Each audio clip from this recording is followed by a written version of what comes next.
Hello, my name is Uret Solis, and I did my presentation on Harry Lloyd Hopkins, social work reformer during the 1930s.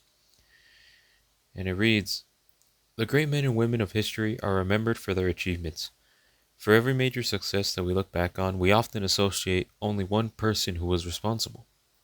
However, when we consider the achievements of these individuals, we don't consider the team behind the accomplishments. With mostly every goal that is reached, we should also consider the team who made it possible. Looking back at the Great Depression of the 1930s, although it brought many difficulties to the lives of the American people, it also provided an opportunity for the great men and women of this time to showcase their perseverance, dedication, and hard work for the greater good of the nation. During this crisis, it took a group of individuals to step up and work together to bring the American people back on their feet. One of the many individuals who helped bring the United States out of the Great Depression, who is often overlooked, is Harry Lloyd Hopkins. Mr. Hopkins' birthday is on the August 17th, born the year 1890, and passed away on the 29th of January 1946. Author Frank J. Rader describes how Hopkins was known for being renowned for his curious blend of sarcasm and compassion. Hopkins, being part of the Democratic Party, began his career as a social worker in New York City in 1914, and throughout the 1920s continued to go up the ranks. He was the head of the Gulf Division of the American Red Cross, then was part of the Civilian Relief Red Cross Mission. In 1922 was chief of the Association for Improving the Conditions of the Poor, and in 1924 Harry Hopkins was named an executive director of the New York Tuberculosis Association. Hopkins had many achievements during his career as a social worker, but one of the most difficult was his contributions to help relieve the American people from the Great Depression, the biggest challenge the United States had faced during the 1930s. Frank J. Rader puts it best when talking about Harry Hopkins' ambitions when he says, Hopkins rise from a caseworker on the sidewalks of New York to a presidential confidant, cabinet member, and envoy to Churchill and Stalin never ceased to amaze him. His effort brought him power, not wealth, but his faith in the Horatio Alger possibilities for swift upward mobility within the American democratic system was confirmed. Despite his rise to the second most powerful figure in America in 1940, Hopkins maintained his concern for the downtrodden, and he helped ascribe their misfortune to moral laxity or divine retribution. Once he reached the ranks of advisor to the President of the United States, Hopkins' role in the Great Depression was to assist President Franklin D. Roosevelt in developing emergency relief for the American people suffering the consequences of the stock market crash. Millions of Americans were unemployed, struggling for a warm meal, left to live on the streets unable to provide for their families. It seemed the American dream was over.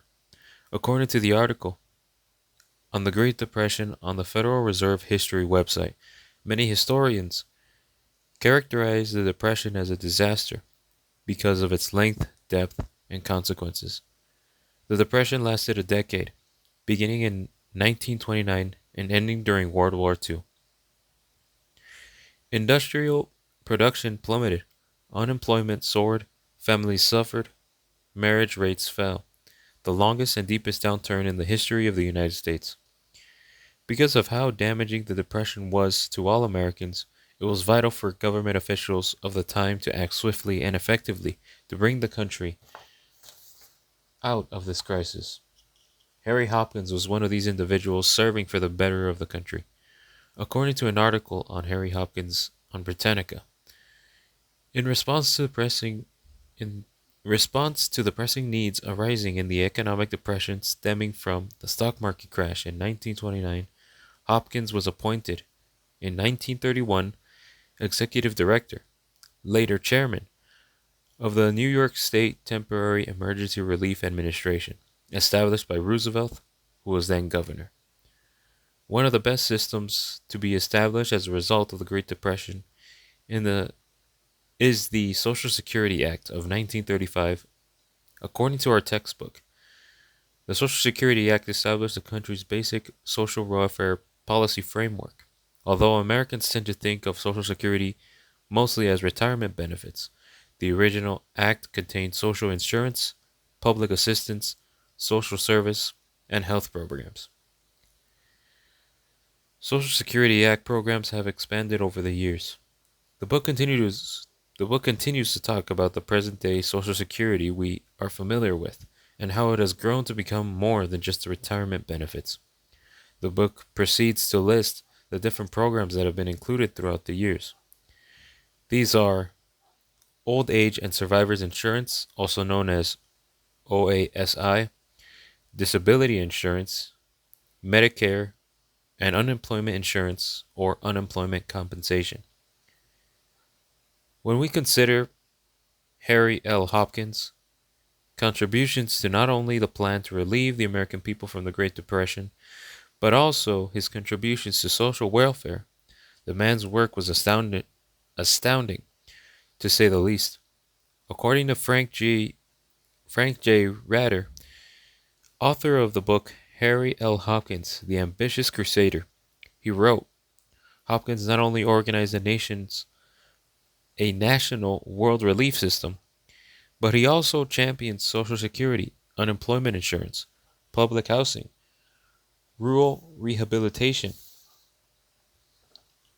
so surplus distribution, foreign trade expansion, and national preparedness measures. Hopkins' accomplishments demonstrated his versatility and administrative skills to the president, military leaders, businessmen, and liberal reformers. He impressed most observers with his ability to grasp the essence of a problem, plan practical measures for its solution, and oversee the execution of plans. Ex- the expeditious execution of plan. Hopkins was no lightweight functionary, but an ambitious and talented public servant. What caught my attention about Harry Hopkins when I was first researching the reformer and policymakers from the list of individuals was his association with President Franklin D. Roosevelt. I then continued to read about him and learned that Hopkins was an advisor to President Roosevelt during the Second World War. It made me think about how we often remember the people who are in leadership positions when we look back on these significant achievements rather than looking at the people behind the scenes. It made me consider the people who make up the team rather than just the people who are leading them. For example, a president. It made me consider the people who make up the team rather than just the person who is leading them. For example, a president. A presidency is not formed by one person, but rather by a group of individuals who make great things possible. We should feel bad about being in the back. We shouldn't feel bad about being in the background because every member, whether it's a helper or a leader, is important. Thank you.